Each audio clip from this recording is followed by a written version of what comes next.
Hello, you wonderful people, and welcome to another episode of SuperFantaFi. This being a show where I talk about TV shows of the supernatural, fantasy, and or science fictional genre. For today's episode, I'm going to talk about Reginald the Vampire, Season 2, Episode 9. Great episode. A lot of really interesting things went down in this episode, so let's break it down. So this episode entirely focuses on the Balestro situation, which was the most interesting thing to me, considering how last episode ended. It was like, okay, so the showdown with Balestro is going to happen. But I'm like, well, we have 2 episodes left. So obviously this entire episode revolved around the Balestro thing. That's what I think I was most curious about. What does that mean for the Season 2 finale? But we'll get to that when we get to it.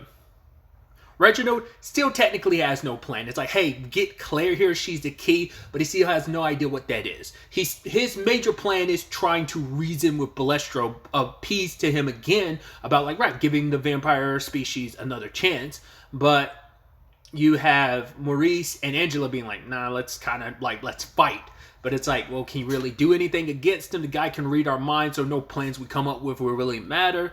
But it's like, it's interesting too, considering Angela was so willing to like punch her ticket last episode. But for her, it's like, no, like I want to live. Like I wanted to kind of take back some form of control. So they're trying to come up with something. Nikki's asking Reginald if he's got a plan when in fact he doesn't. You know, it's like, right. And Nikki's like, oh, she's nervous about seeing Claire again because this is the first time she's going to be seeing Claire since she moved out. But it's also like, hey, so when that's all said and done though, you know, I won't even have my cute knives with me. And it's like, well, and Reginald's silver lining to the situation is like, well, if Ashley isn't able to find Claire and we all get killed by Balestro, you don't have to worry about seeing her without your cute knives. And it's like, are you trying to make me feel better? He's like, yes, I am. It's like, once again, Nikki's so adorable.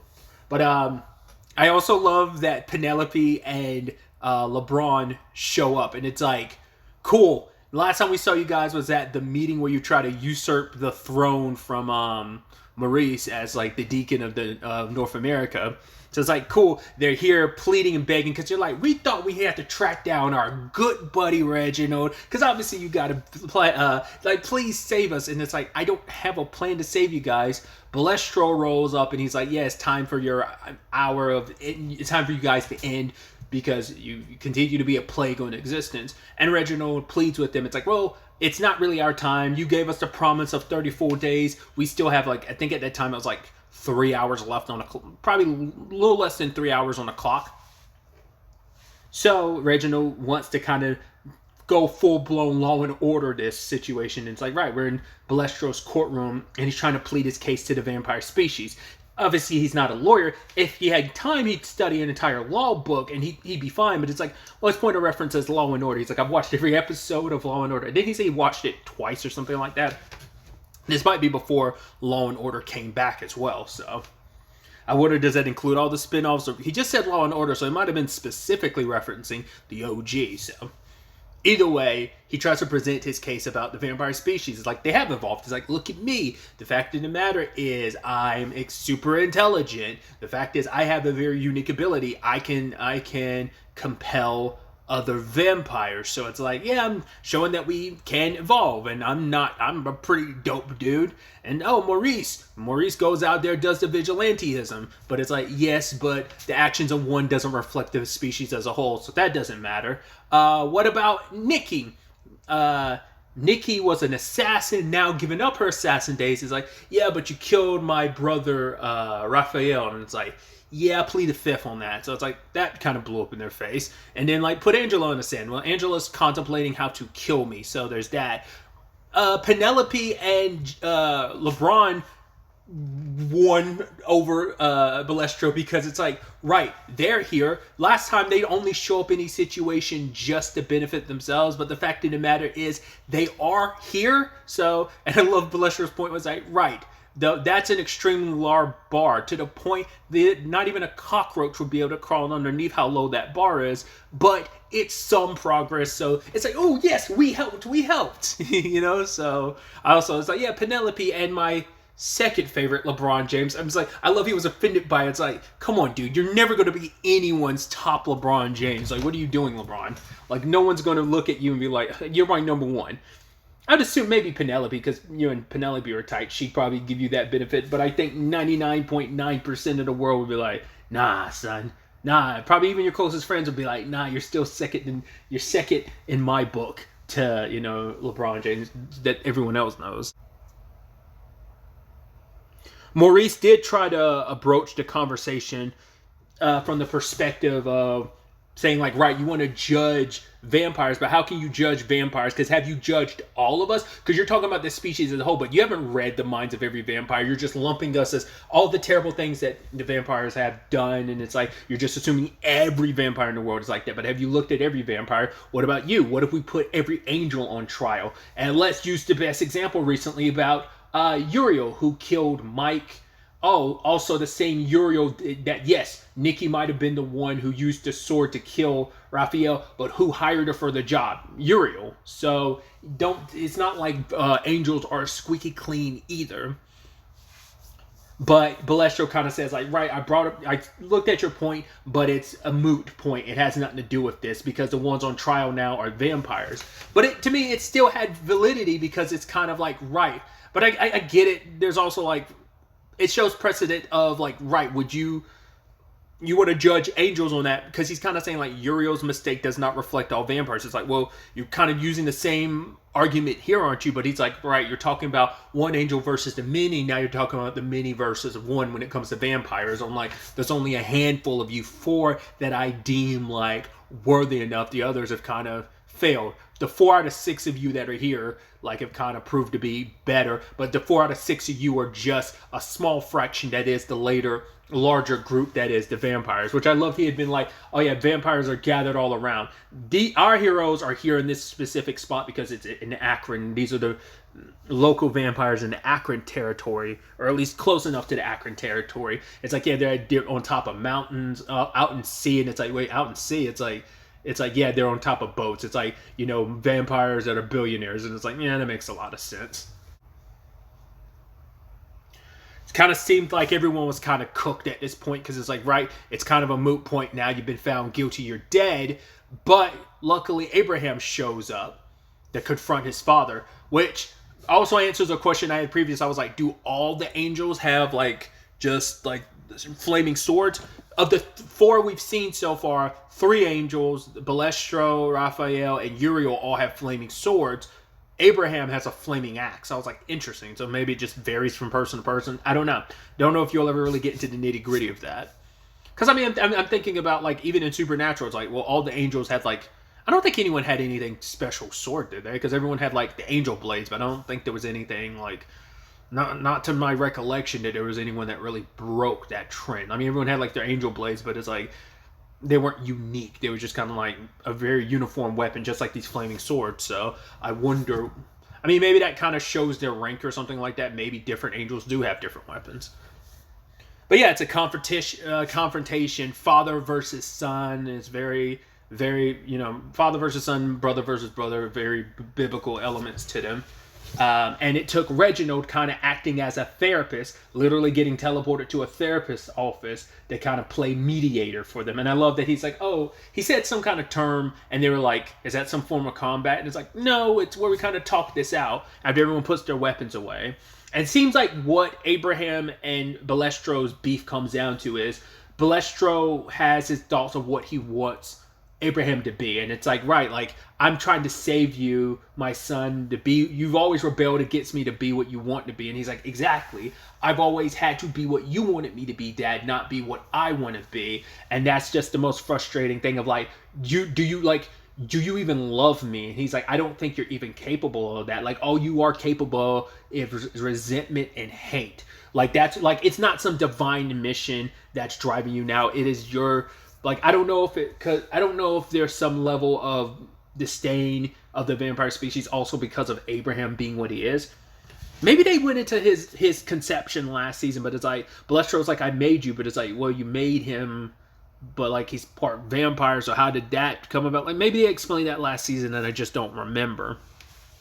So, but it's like, he still seems to love his son, but it's like, or do you really love me, or do you love what I represent? Because it's like, you don't want me out here destroying your reputation. Because, like, hey, you're my son, you're supposed to do what I want you to be, and be what I want you to be, and do what I want you to do. You know, and it's like, Abraham has kind of gotten his free will, even though being part angel. So, Angela tries to kidnap, like hold him hostage, which that blew up in her face. I thought she was going to have that moment of being like, hey, like, oh, I'm not going to betray the vampire race. It's like the moment she got the opportunity, she's like, bet, keep me alive, kill everybody else. It's like, Jesus, Angela, like, come on. Like, we're all in this together. And yes, you have your selfish moments, but I thought you kind of already had your come to Jesus moment previously. It's like, well, you know, a leopard can't change its spot. No.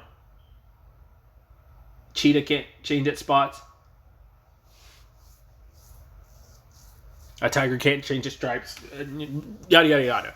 But it was like, oh, that was, I mean, that blew up in your face too because, hey, you got frozen and then Maurice lost his pick, which he's like, man, I really love that. It's like you've had that for a while. So it's like, oh, that sucks. I guess you're going to have to make another one, I guess.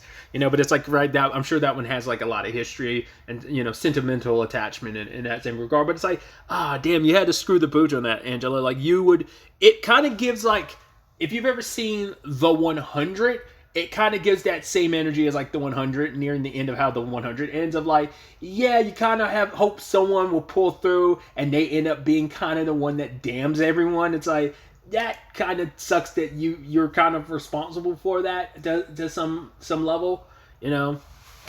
I mean, they didn't lean into Angela too much because I guess it's like, right, that's so much in her own nature, so we can't judge her. Hey, the fact is, she was trying to go out swinging, you know? I mean, Abraham wasn't too like hurt by it. He's almost like, oh, cool. Like, whatever move you got to make, do whatever you got to do. But it's like, it makes you wonder, like, Balestro didn't seem like he was like worried at all. I mean, he heavily outpowers everyone there. We don't even know how Abraham would have really stacked against him because we didn't get the climactic son versus father angel fight. But maybe even he didn't know how that was going to go and he was fine with it going either way. To the point, he's like, right, I'd rather stand with the vampires. These are my people. So if you're going to kill all of them, kill me. And Balestro's like, bet. Let that be what this is. And they're coming down to the last couple seconds. Luckily, Todd, Altus, Ashley, and Claire show up. And it's like, yeah, Claire's the key. So it's like, cool, how's this going to go?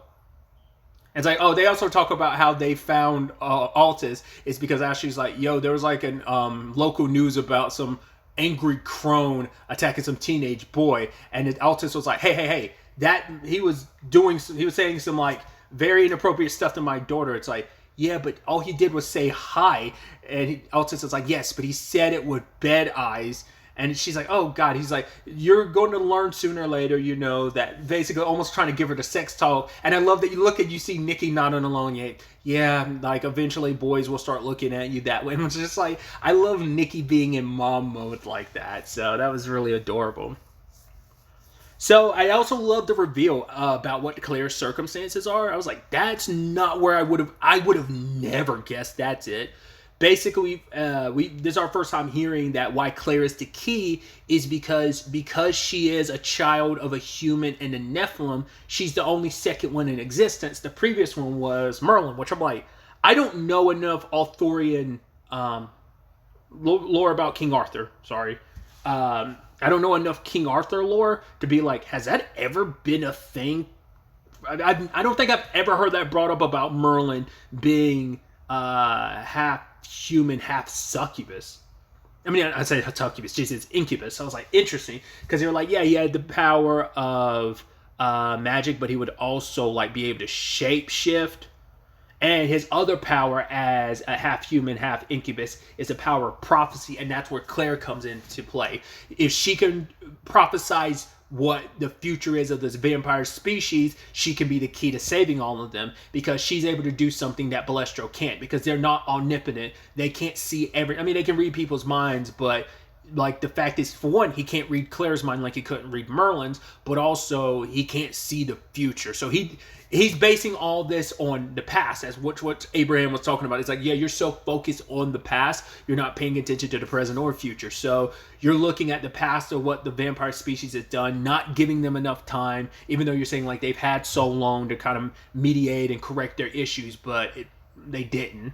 So, but Claire is initially like freestyling a prophecy, but then she actually has one where she talks about the war of the vampires. Basically, like there's going to be a bloody civil war which is going to basically decide the soul of the vampire nation.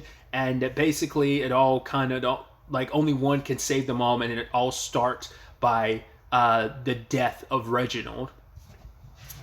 And that's enough for Balestro. Like, right, I don't even have to wipe you out. Like, if the future showcases that you're going to go to war, means I do leave you all alive tonight.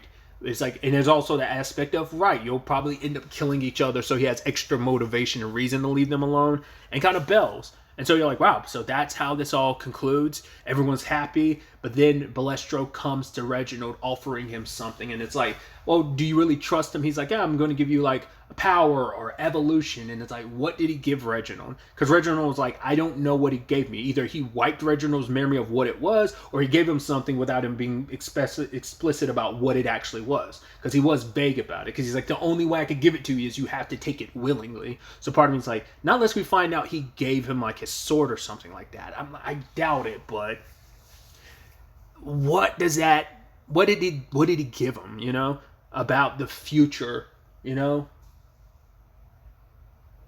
Also, I was wondering the entire time, I was like, oh wow, like after the courtroom thing, I'm like, I immediately was like, where, especially because they went to the therapist's office, I was like, where's Penelope and LeBron? I was like, I don't see them. I was like, oh. I was like, did they just like fuck off or something like that? And I love the reveal of like, oh yeah, they're stuck in a courtroom. Like, I love that it's like they're basically stuck in an alternate dimension that Balestro kind of made. Because you thought like, right, he just rewrote reality around them to make the courtroom or yada, yada, yada. But he's like, he makes like, I guess, a pocket dimension and teleports everyone in it. And he just left Penelope and LeBron. Is like, are they just stuck there forever? Because I don't know if Balestro bothers enough to remember that they're there. So that's kind of fucked. They're probably stuck there for all eternity. What does that do?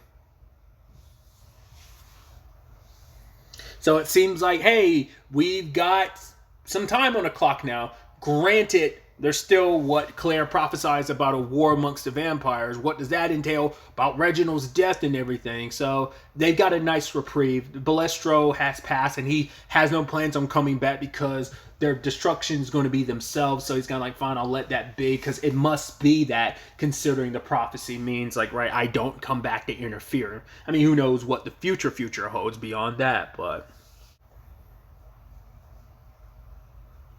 at the same time this is all going down, we pick up with Sarah, you know, about to go into the gift shop, but for her it's like, no, I turned that down. Like, I'm not willing and ready to go yet, because there's still so much she's concerned about. Like, right, what's happening on Earth, what's happening to the people I care about. And lo and behold, she runs into Mike. So it's nice to know, like, this waiting room of, which I guess could still be technically considered purgatory of sorts.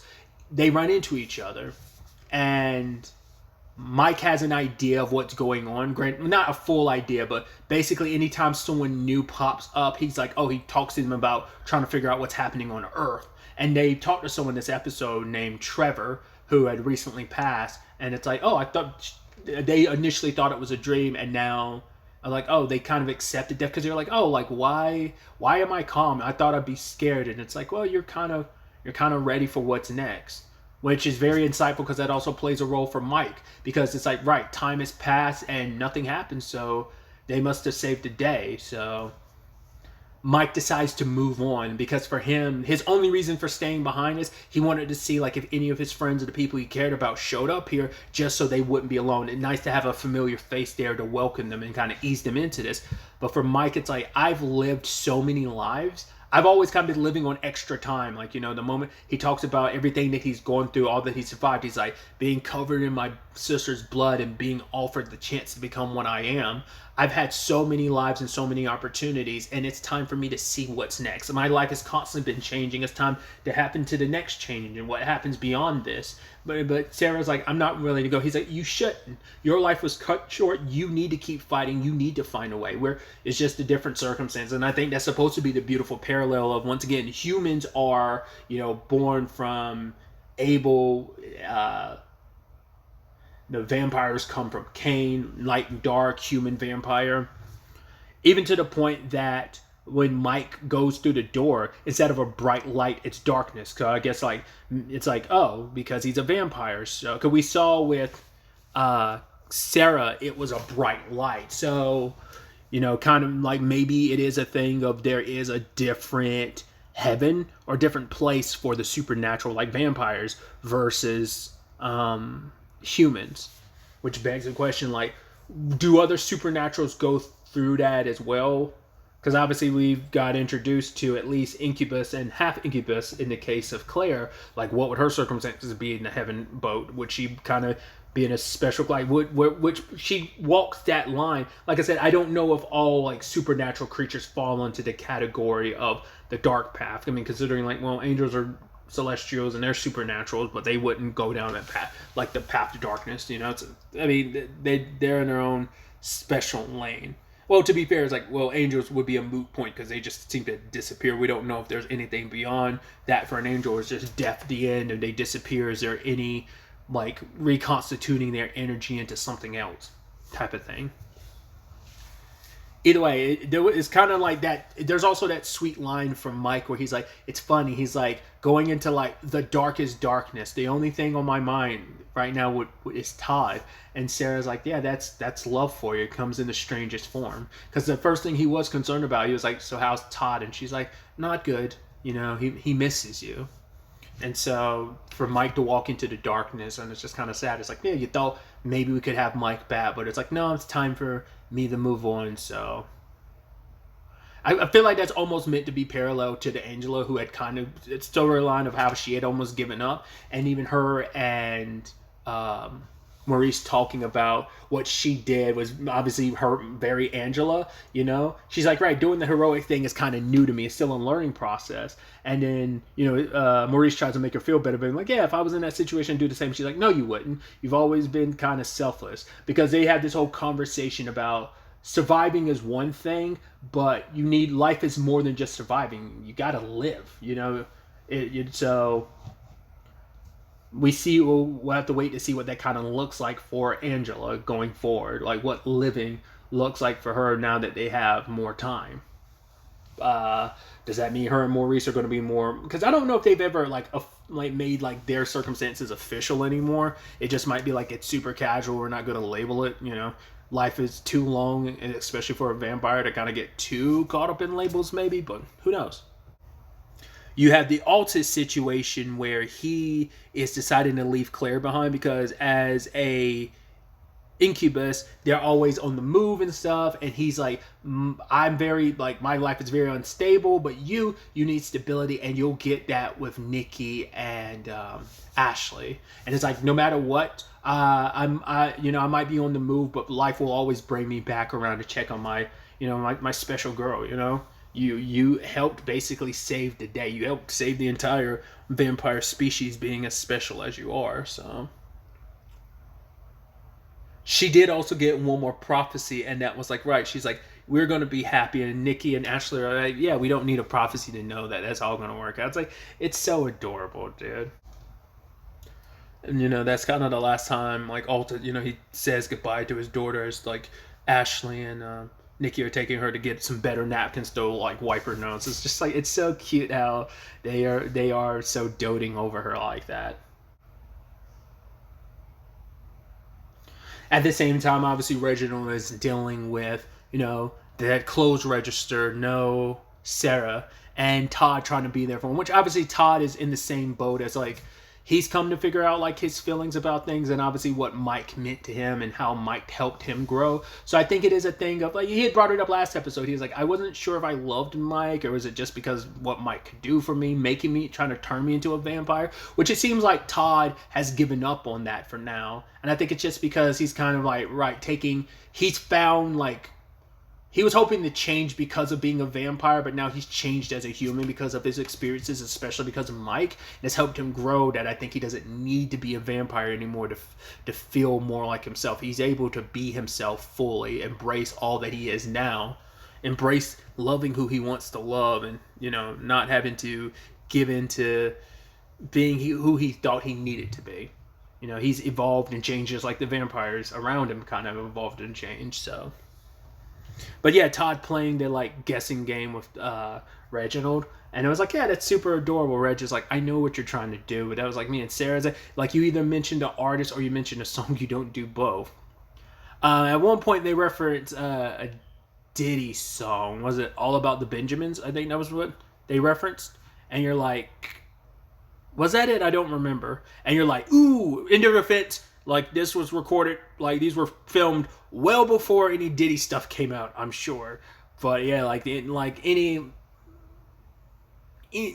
that time, I mean, because I don't know if this show was on hold because of the strikes too. Like maybe it was done, but they held it off because of the strikes and wanted to wait. I know some stuff did get pushed because of the strikes last year. So because there was like a big gap in between this season and last season, because it's been like a year, probably a year and a half and some change since like the first season. Because the first season came out like October 2022. So this probably would have come out sometime in 2023. I don't know if it would have been around October of last year. But, so I'm not going to hold that against him. You're just kind of like, ugh. And especially, obviously, kind of saying that same ballpark. They brought up BIG, which that's something that's kind of come up in conversations with Diddy.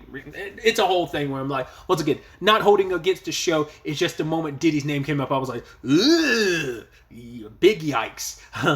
So that was kind of a nice moment. And, I love Todd being like, I'll always be there for you. And he's like, oh, thanks, Todd. He's like, no, I don't know what you're talking about. I'm just talking about, like, the opening theme song to Friends. But it's like, Todd, that's sweet.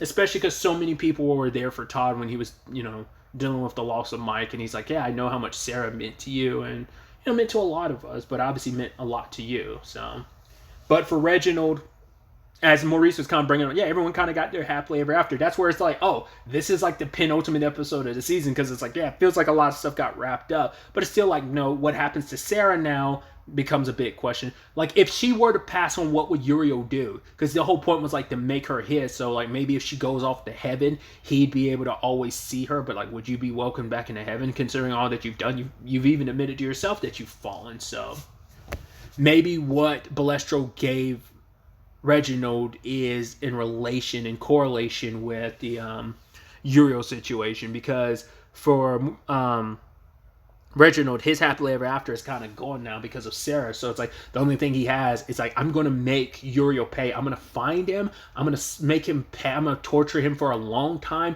and then I'm going to kill him with my own hands. That's how I'm going to get my happily ever after. And you're like, yikes, seeing Reginald go full revenge, even though he's the one that's kind of avoided that up until this point in time. But it's like, he's extra motivated to see this through in this regard,